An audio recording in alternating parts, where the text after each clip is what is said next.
that Christians say some really super weird stuff sometimes, right? We do. And I think the challenge is that we often don't recognize how weird the things we say actually can be, especially if we grew up in church and we're like used to the lingo. But when we take a step back and look at it from a different perspective, or maybe we're with somebody from a different background and we begin to see our Christianese lingo through their eyes, it's hard to deny that some of what we say sounds just odd sometimes. And here's an experience that I had that really stuck with me where I maybe first realized fully this. And it is no shade whatsoever to our amazing and talented music teams. I have to say that in the beginning. So much talent, and they are experts at picking the best songs for each week. I love everything that they do. But I will admit that there is, like when I know I'm having, we're going to have a week where there's a lot of new people, or maybe I have somebody that I know is going to be there for the first time and they have like almost zero faith background. There is one song that I always secretly hope we are not singing. And I'm going to admit it. It is This Is Amazing Grace by Phil Wickham. Please don't come for me with your pitchforks. Like, I love this song personally. I sing this song a lot. It's a great song. But it's a great song for those of us who already know the lingo. 'Cause I remember I had this one Sunday where I was in Go Kids a little longer, helping kind of square some things away, and so I come into the service quite a bit late, and I walked into the middle of the song, and it's at the point where we're at the like big dramatic bridge of the song, and I look around, and there's all these people, eyes closed, emotionally singing over and over again, "Worthy is the Lamb who was slain," which, yes, is straight from Scripture, and it's an amazing redemptive concept. I love this song. There were echoes of that same idea in that song we just learned, right? But at the same time, I couldn't shake the feeling that I had in that moment that, like, if I had been walking in totally new to the Jesus story and I walked in at that exact moment, I would have been wondering, like, what kind of weird cult ceremony did I just walk into? What is going on here? And this kind of thing has been happening with the things that Jesus say, or the things that Jesus people say, since the time that Jesus was here and he was walking the earth, and often saying some things that sounded pretty weird to the people who were listening to him. Especially when he's like foreshadowing things that he knows are coming, but we don't fully understand what he's saying and talking about yet. There's this story in John 6 where Jesus is talking about how he is the bread of life, and he tells the people that are listening to him that if they really want to live the full, rich life that they have always wanted, they have to eat his flesh and drink his blood. And literally a bunch of the people standing there that have been following him for all this time are like, "This message is harsh." That's the direct quote. "This message is harsh." And they nope out. They stop following him, like right then. But now when we read that story, as weird as those words sound on their face, we don't get freaked out by it because we have the benefit of hindsight. We know what comes next. We know what he's talking about. We know that shortly after this plays out, the faithful few who stuck around experience what we now know is the Last Supper, where Jesus kind of doubles down on this metaphor of eating his flesh and drinking his blood, and he begins to explain a little bit more of what he means by that. That moment, the Last Supper, it's the origin of the practice of communion that Christians have been observing ever since then. And it's also our next stop in this big Bible short story series. This whole series, we've been doing kind of a flyover view of the whole Bible, and we're looking for echoes of two of the most important themes that we see throughout the biblical narrative, themes about God's covenant and about his kingdom. And Jesus, as he introduces this practice of communion at the Last Supper, what he's doing is he's giving us the repeatable, embodied metaphor to show us all something about the goodness of his covenant commitment and his kingdom love that's going to make a lot more sense to the disciples and to us later after we've experienced all that's coming, right? And the good news that we're going to see as we look at the origin of the communion practice is this, that Jesus' sacrificial love on the cross reveals God's hidden wisdom, that love has the power to defeat evil and death. We practice communion to remember the freedom that God's love secured for us and to renew our commitment to living in the kingdom way of love. So we're going to drop in on Jesus and his disciples in that first communion scene. The classic version of this that we typically read is in Luke 22, and it says, "When the time came, Jesus took his place at the table, and the apostles joined him. He said to them, 'I have earnestly desired to eat this Passover with you before I suffer. I tell you, I won't eat it until it is fulfilled in God's kingdom.' And after taking a cup and giving thanks, he said, 'Take this and share it among yourselves. I tell you that from now on, I won't drink from the fruit of the vine until God's kingdom has come.' After taking the bread and giving thanks, he broke it and gave it to them, saying, 'This is my body, which is given for you. Do this in remembrance of me.' In the same way, he took the cup after the meal and said, 'This cup is the new covenant by my blood, which is poured out for you.'" Now, typically when we read this passage, we do so right before we practice communion in a church service. And we read the passage, we pause to remember what Christ has done for us, and then we take the bread and the wine or juice. And this is what Jesus instructed us to do. He actually says, "Do this in remembrance of me." We are practicing this because Jesus established this as an ongoing practice. But there's a lot more that's going on here than just that, especially for those first disciples. And when we understand the additional layers of meaning that this practice held for them, it becomes an even richer, more meaningful experience for us today. So first of all, it's super important to note that Jesus didn't just convene a family-like meal out of nowhere here. This meal takes place in the context of Jesus and his disciples celebrating the Passover together, because they are good Jewish kids that grew up doing this. And if you're unfamiliar, Passover is a pretty important Jewish tradition. It's an annual celebration meal that they observed, that they still observe, to commemorate the way that God freed the Israelites from slavery in Egypt. And the original Passover event happened all the way back in the book of Exodus, where God repeatedly sends Moses, kind of a big deal in the Old Testament, to the Egyptian Pharaoh to ask him to follow God's lead and let his people go free from slavery. And over again, Pharaoh promises that he'll consider it, or he says he's going to let him go, and then he changes his mind, which leads to a series of 10 increasingly more severe plagues throughout the land of Egypt. And in the last of these plagues, the firstborn male child of every household, including Pharaoh's own son, all die in the same night. But the sons of the Israelites are spared, because they followed God's instructions, and they marked their doors with the blood of a pure lamb. So when the angel of death goes through, it passes over the homes that are marked with this sign, and that's how we got the name Passover, right? So after this experience, Pharaoh, at last, he lets the Israelites go free, though if you know the story, after they've already left, he changes his mind again. He decides he's going to go after them, and that ends up being a very bad strategic move on his part. But ever since then, the Jewish people have celebrated Passover. This is something that they do ever since that moment, because it was a big milestone moment in their faith. It was that point at which what they call the Exodus, capital E, began. And they were finally freed from slavery, led on this journey through the desert to the promised land.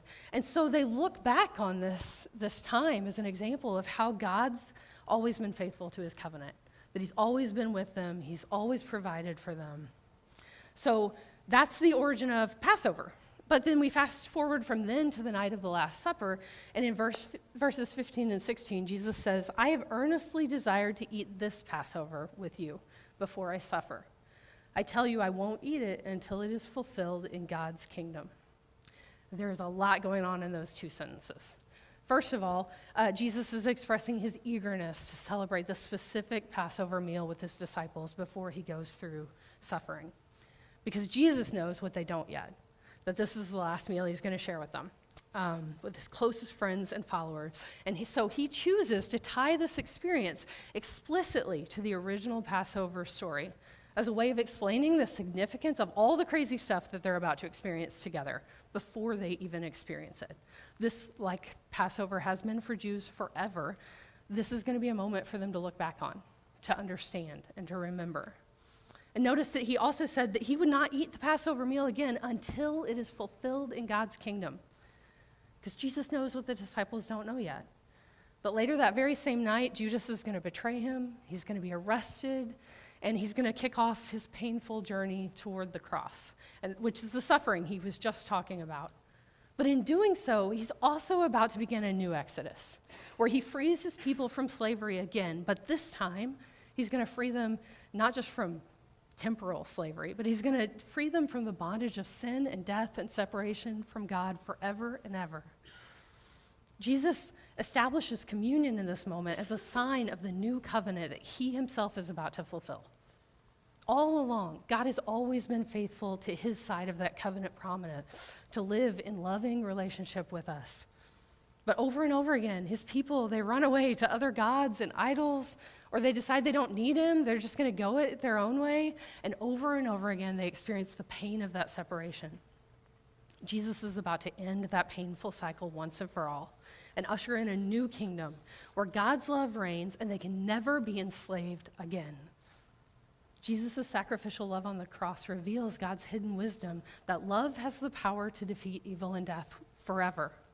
And so we practice communion now to remember the freedom that God's love secured for us and to renew our commitment to living in that kingdom way of love. At the Last Supper, Jesus establishes communion as the sign of the new covenant, but then he takes it a step further because he actually offers himself as the new Passover lamb. Let's look again at verses 19 through 20. He says, after taking the bread and giving thanks, he broke it and gave it to them, saying, "This is my body, which is given for you. Do this in remembrance of me." And in the same way, he took the cup after the meal and said, "This cup is the new covenant by my blood, which is poured out for you." Jesus is showing them before they even experience it that the suffering they're about to watch him endure, it's, yes, going to lead to the fulfillment of the covenant once and for all. But also, he was giving himself to that willingly, out of love for all of us. He's saying this bread that I'm breaking, my body is going to be broken like this bread. And my blood is going to be poured out like this wine. And I'm doing all of it for you because I love you. Notice that this meal wasn't served to them by someone else. Jesus himself serves the meal. It's he who breaks the bread and hands it to them. He pours the wine and passes it to them. The communion meal becomes this embodied representation of the way that God loves us. Jesus offers all of himself to us. He always has. He holds nothing back, even to the point of death. And our job is simply to continually receive that love and allow it to sustain us the way food and drink does. That's what this metaphor and this practice helps us remember. That Jesus' sacrificial love on the cross reveals a hidden wisdom from God, that love has the power to defeat evil and death forever. And we practice communion now to remember that freedom that God's love secured and to renew our own commitment to live that kingdom way of love in all of our lives. So one of the questions that often comes up when we talk about this idea of like Jesus being the new Passover lamb is, how does all that work? What exactly is happening in this cross experience? And that is something that Christians have debated forever, and that debate will probably not end until we are all in heaven and God can fully explain it to us. To a certain extent, I think we have to accept that there is some mystery that's always going to be surrounding that. We can't reduce what Christ did to some mathematical formula. But we have a lot of really great descriptions of what Jesus did on the cross. And one of the best is found in Colossians 2, verses 13 through 15. It is, in any translation, a really great verse to keep in your back pocket. But we're going to read it today in the Message paraphrase because I think it puts it in such a stark and beautiful way. It says, "When you were stuck in your old sin-dead life, you were incapable of responding to God. But God brought you alive right along with Christ.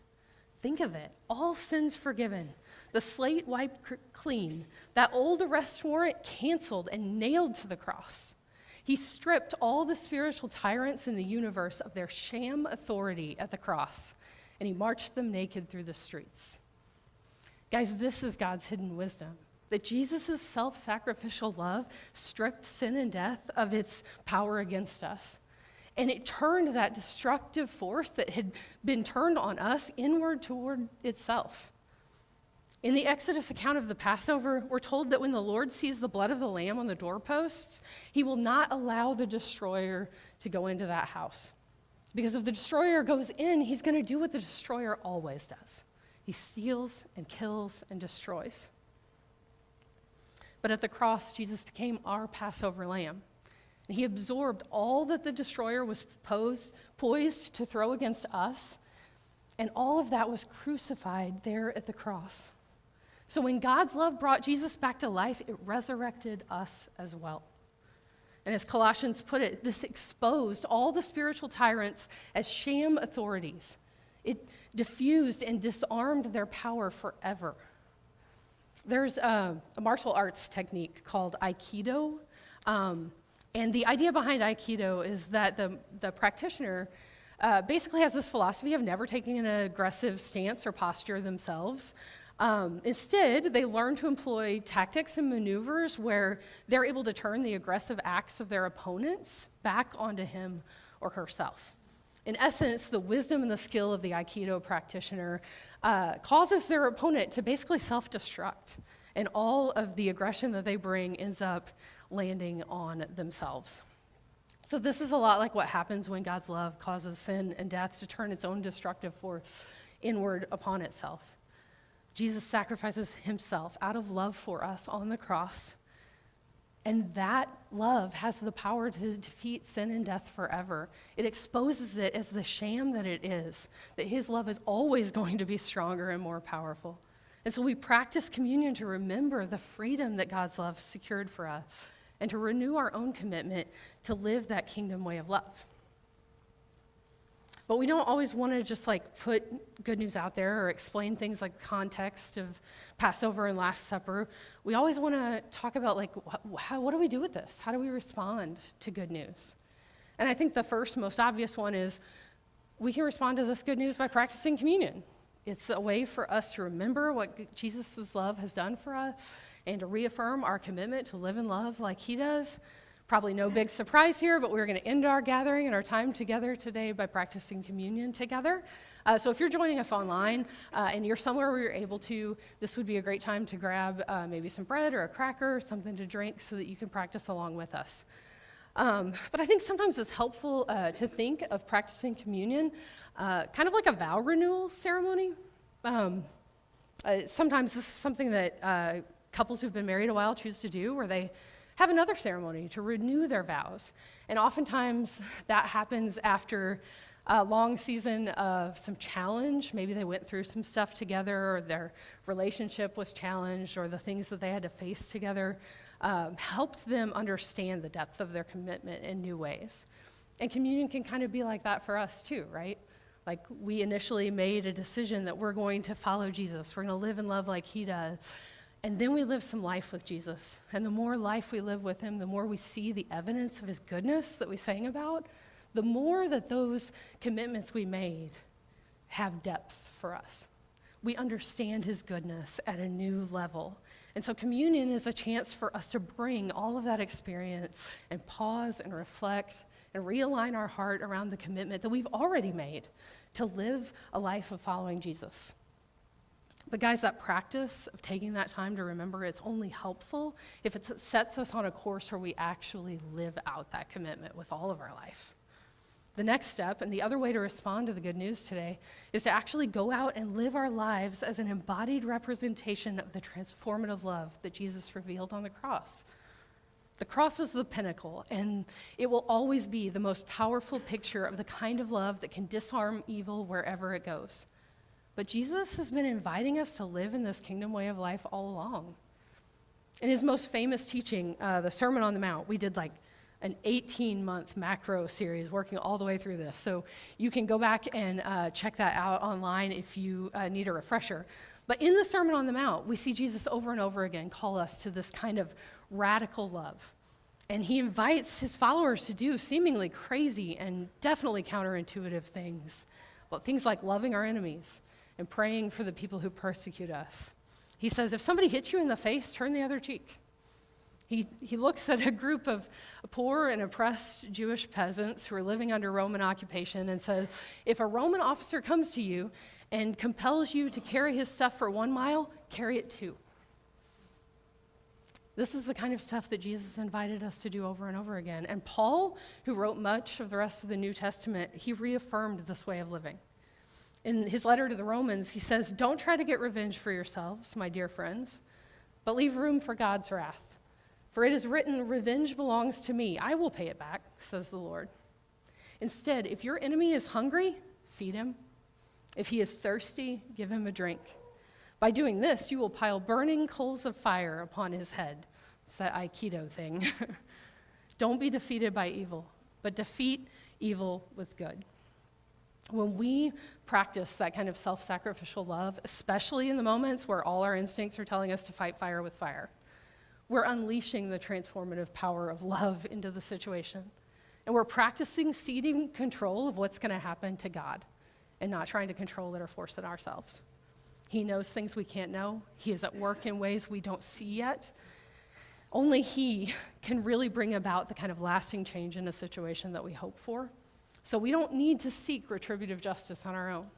Our job is to love our enemy and then trust God with the outcome. It sounds simple. It's really hard to live out. In the last few years, I have had, let's call them some extra opportunities, maybe, to practice this. And I will admit that I am definitely still in remedial learning on this particular lesson. The particulars of the situation aren't helpful or important, but the gist is this. I found out that a group of people were leveling some pretty hurtful and untrue criticism of me specifically, and it was all happening behind my back. And my gut reaction, which I think is really human, is to want to defend myself. I wanted to clear up what was untrue or unfair. Maybe I even at times wanted to level a little criticism of my own right back, right? And my gut reaction was to want to defend myself over and over again. But then eventually that fight back instinct wore off because I realized it really wasn't doing much to change anything. And then I found myself just wanting to avoid people altogether. I didn't want to go anywhere because if I didn't have to interact with people, then I didn't have to experience the disappointment or the discomfort of their judgment. But no matter how hard I wanted to lean into those fight and flight responses, what I found over and over again in the songs that randomly played on my Spotify feed or the conversations I had with friends and family out of nowhere or just the stirrings of His Spirit in me was that Jesus kept inviting me to practice kingdom love in that situation. And it wasn't always super fun, and it definitely wasn't comfortable. But still, I keep practicing. So when my gut reaction is that I want to start compiling a list of my own grievances against people who are pointing fingers at me, kingdom love invites me to pray for them instead. And what I'm noticing as I practice praying for people who persecute me is that those lists of grievances and my grip on them begins to release as I learn to see them through God's eyes. And I learn to trust His freedom and His provision for me over trying to make things right on my own. And when I want to just hole up at home and avoid everyone, kingdom love reminds me that Jesus' loving presence, it goes with me everywhere I go. He is always with me, and He's always at work. So maybe it's okay to actually go to the grocery store and interact with humanity instead of placing another Walmart delivery order. And I don't get this right all the time, guys. Maybe I don't even get it right the majority of the time. But that's what practicing is all about. We talk about our faith being a practice-based faith. And it is my deep hope that I spend the rest of my time on earth practicing loving radically, maybe even especially, the people who have hurt me or people that I care about. So when we practice communion, when I come to that communion table, it's a reminder for me that I get to live in the freedom of God's love. He has given that to me in a way that is irrevocable, no matter what anyone else does or says. Nobody can take that from me. It's also an opportunity to recommit myself to living the way Jesus has always been inviting us to live, in ways that extend love and freedom, not just to the people that are comfortable to be around, but the people that are difficult to love. So as we prepare to practice communion together today, and I want to go ahead and invite VIP to come and get those elements ready, I wonder if for you there's not already a situation coming to mind where God may be inviting you to Practice a little kingdom-style Aikido. Is there maybe somebody that you're already thinking of that you're holding a record of wrongs against when God has already nailed that record to the cross? Maybe, if we get real honest, the person that you're holding the record of wrongs against is you. And you just keep beating yourself up over the things you've done in the past, and that is keeping you from fully experiencing the joy of a close, loving covenant relationship with God. Well, while you come to get the elements here in a moment, I want to invite you to just spend some time reflecting and ask God to show you where you need to lean into today's good news and act as if it's true, to really believe that God's self-sacrificial love on the cross, it defeated sin and death forever. And you're able to live in that freedom and extend that kind of freedom and love to other people.